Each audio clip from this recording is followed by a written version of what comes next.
ठीक हो?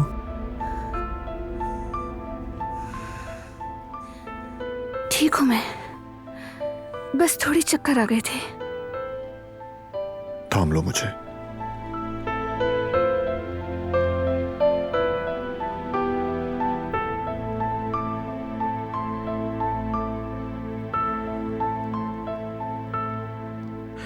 मैं पहले कुदरत को एक नजर देख लूं, उसके बाद सोने चली जाऊंगी। चलो तुम्हें भी शब बखैर। शब बखैर। लेकिन अम्मी, एक बात खटक रही है मुझे। बारान इन दिनों उस लड़की पर कुछ ज्यादा तवज्जो नहीं दे रहा। क्या मतलब है तुम्हारा? यानी समझिए ना आप अम्मी, जबान पर लाने का दिल तो नहीं कर रहा, लेकिन लगता है हमारे भतीजे का दिल नर्म हो गया है। मुमकिन ही नहीं है। बारान का उस लड़की से कोई ताल्लुक हरगिज भी कभी भी नहीं हो सकता, कभी भी नहीं।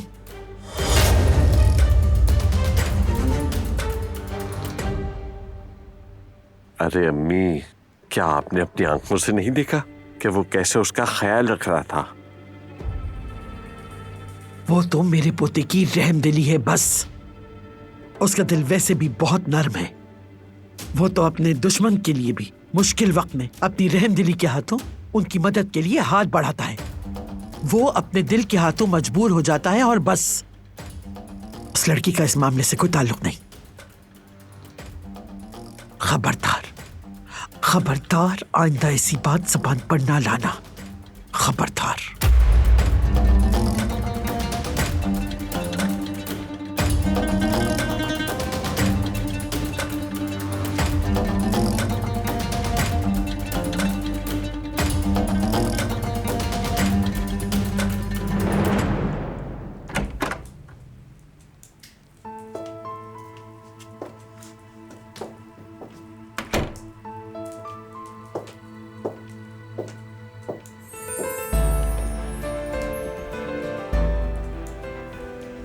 तुम्हें डॉक्टर्स की निगरानी में रहना चाहिए था।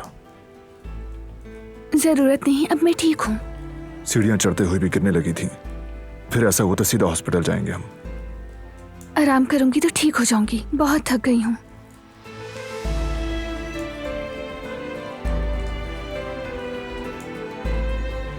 हरगिज नहीं, बेड पर सोओगी तुम।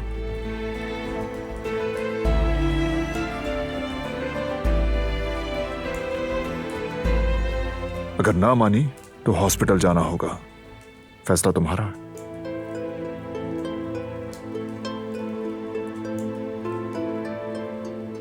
ठीक है, जैसे तुम कहो।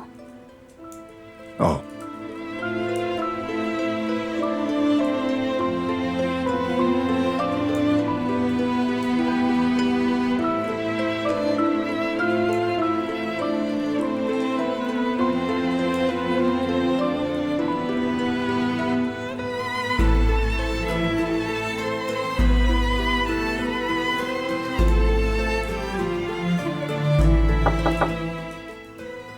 आ जाएं।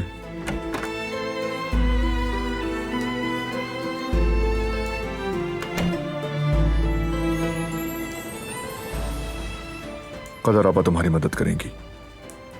मैं कपड़े प्रेस करके ले आई हूँ, आप फ्रेश होके चेंज कर लें। कदर आपा, इसे अकेला मत छोड़िएगा। आज रात इसे सोना नहीं है। डॉक्टर की वाज़ेह हिदायत है। आप बेफिक्र रहें, मैं इन्हें अकेला नहीं छोड़ूंगी।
तुम पे गए तुम्हारा बेटा। तुम्हारी तरह फराग दिल है, बहुत कुशादा दिल। दोस्त दुश्मन की परवाह किए बगैर सबके साथ हमदर्दी करता है वो। और वो नागिन भी अब बारान की हमदर्दी का फायदा उठा रही है।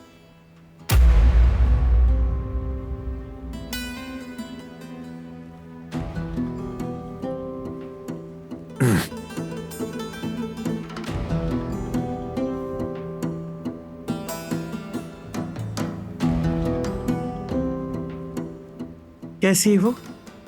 ठीक है, खुशकिस्मती से हम वक्त पर पहुंच गए।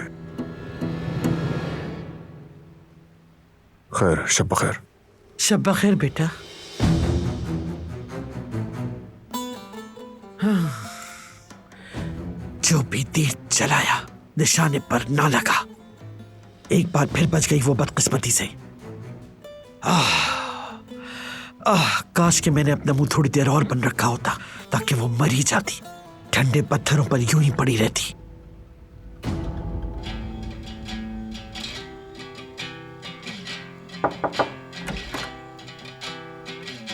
जिहान,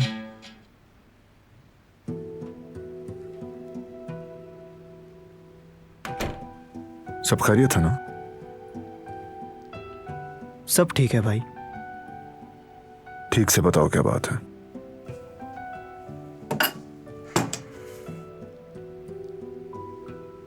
किसी की मदद करना कोई गुनाह होता है क्या भाई? कोई जुर्म है ये? क्यों होगा गुनाह? हरगिज नहीं। तो मुझे ऐसा क्यों लग रहा है जैसे मैंने बहुत बड़ा जुर्म किया हो? ठीक से समझाओ मुझे, पूरी बात बताओ। चलो।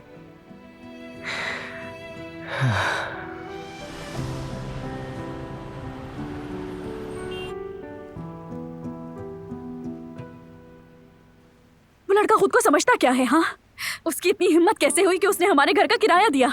आखिर क्या समझता है खुद को, वो हमें खरीद लेगा? तुम बिल्कुल ठीक कह रही हो बेटी। वो लड़का बस मदद करना चाहता था। नेक नियति होगी उसकी बेटी। कैसी नेक नियति? सिर्फ नीचा दिखाया है, खुददारी को कुचला है। मुझे इतना गुस्सा आ रहा है कि मैं आपको बता नहीं सकती। ये सब मेरी वजह से हुआ है। मेरी बेटी, जानती हूँ इन सब हालातों की वजह मैं हूँ। बहुत शर्मिंदा हूँ मैं तुमसे। अम्मी, आप ऐसा क्यों कह रही हैं? हकीकत यही है। अगर मेरी सेहत पहले जैसी होती तो इस घर का खर्चा मैं चलाती, फिर हम पर किसी का कर्जा नहीं होता और ना ही तुम अपने दोस्तों के सामने शर्मिंदा होती। अम्मी, ऐसी कोई बात नहीं है, मैं सब संभाल लूंगी और उस लड़के का जल्द कर्ज उतार दूंगी। बस आप परेशान ना हो, ठीक है?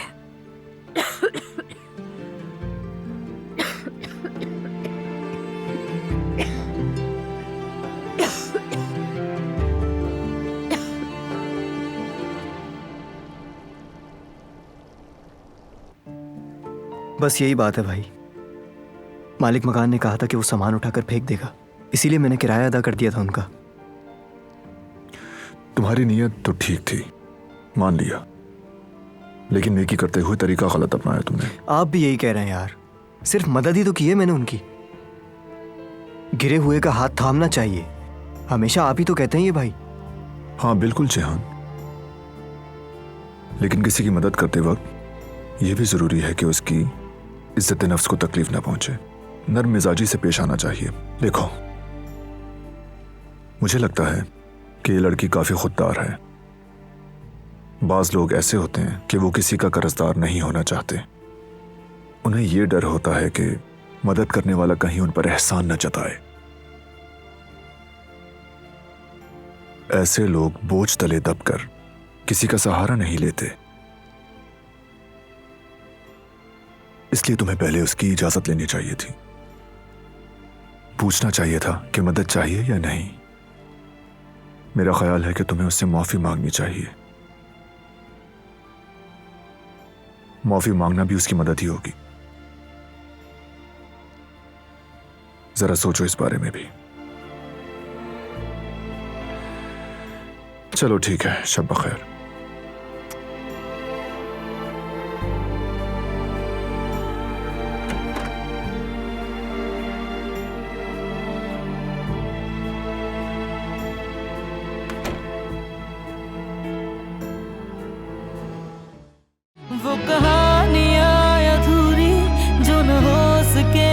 पूरी उन्हें मैं भी क्यों सुनाऊं, उन्हें तुम भी क्यों सुनाओ।